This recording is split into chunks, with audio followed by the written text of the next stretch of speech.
It's good to see everyone again. I hope everyone's doing well, staying healthy, starting to enjoy some of the nicer weather, and looking forward to the holiday weekend.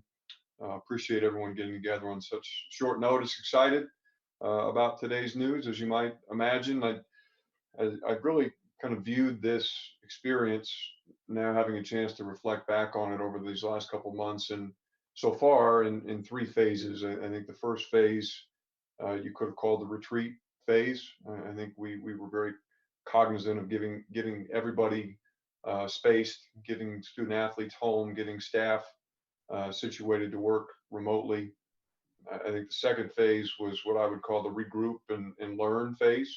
We spent a lot of time just learning about the virus, learning about health protocols, learning about best practices in terms of how to approach this situation going forward. And I think we're entering now into the what I imagine to be the third phase, which is sort of the advance phase.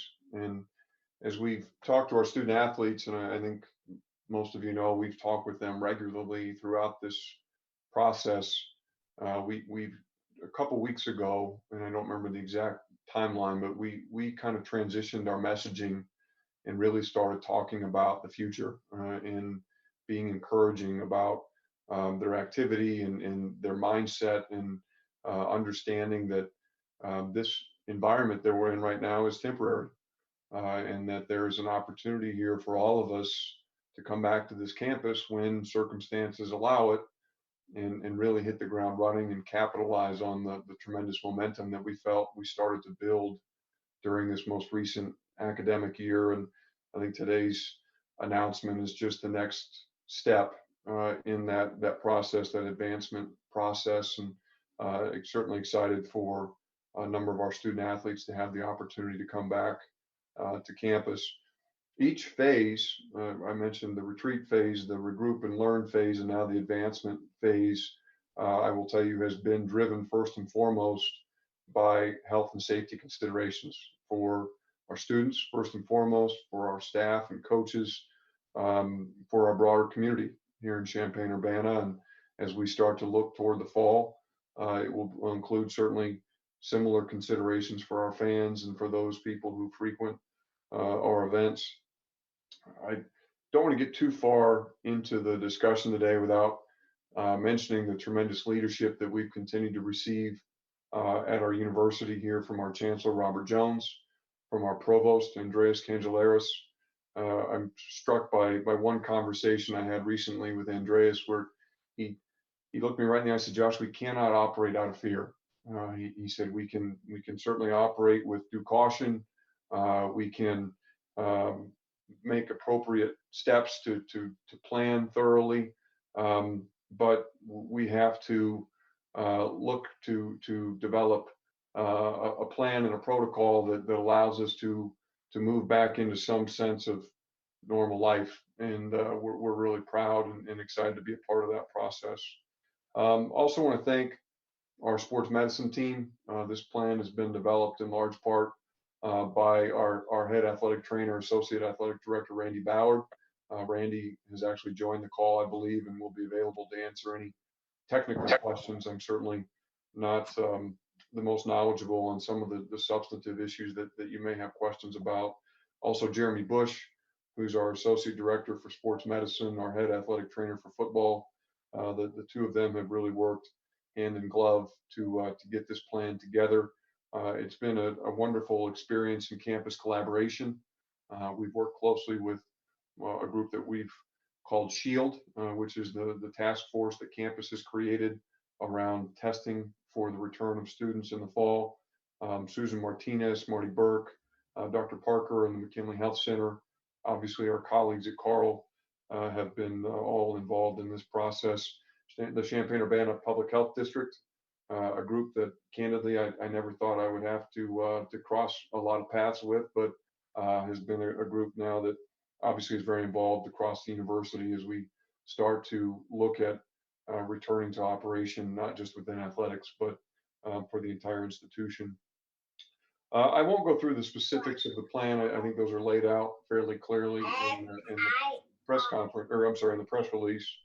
But I did want to hit on just a couple points that I think are important. Number one, participation in this plan is absolutely voluntary. And that will be true not just for the summer months, but as we head into the fall. It's critical to us that our student athletes understand that they have a choice to make, as they do every single day. But certainly that choice has never been more important than in this environment. And so we want them to know that it's their decision when they want to return to campus and what fashion they want to return, and that their financial support from the athletic program is not at risk contingent on that decision. And so that's an important piece of this for us.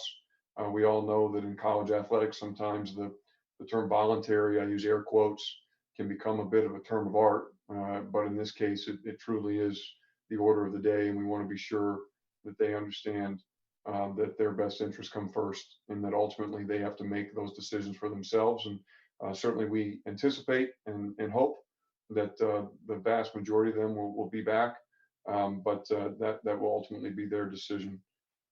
Secondly, I think is just the very thoughtful, intentional, choreographed nature of this plan. We met last night with the student athletes. We've communicated with them again frequently throughout this experience, but last night we shared the contours of this plan, and it's disappointing for me. I know it was disappointing for some of them that we're only in a position to return 5 teams back over the course of the summer. But as we focused on that first consideration, health and safety, we realized that our bandwidth is the term that we're using a lot, limits how quickly and the number of people that we can return during the summer months, whether you're talking about our facilities and our spaces, you're talking about staffing, testing, all those things put limitations on how many people we can safely have here during these coming months. And so we had to narrow it down, and we're now, as you've seen, focusing starting with football, men's basketball. Will come back some point June 3rd or slightly thereafter, likely between June 3rd and June 8th.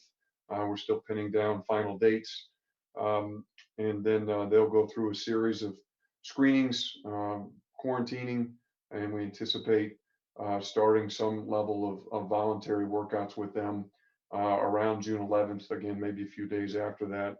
We'll then take a small break, evaluate how that return process went with those 2 teams, make any necessary tweaks, and then look to return our next 3 sports: women's basketball, volleyball, soccer, sometime around the 1st of July. In that week there, maybe we may wait and bring them back that Monday after the 4th, July 6th, I believe it is. And then they'll go through the same process of return to campus and screenings, quarantining,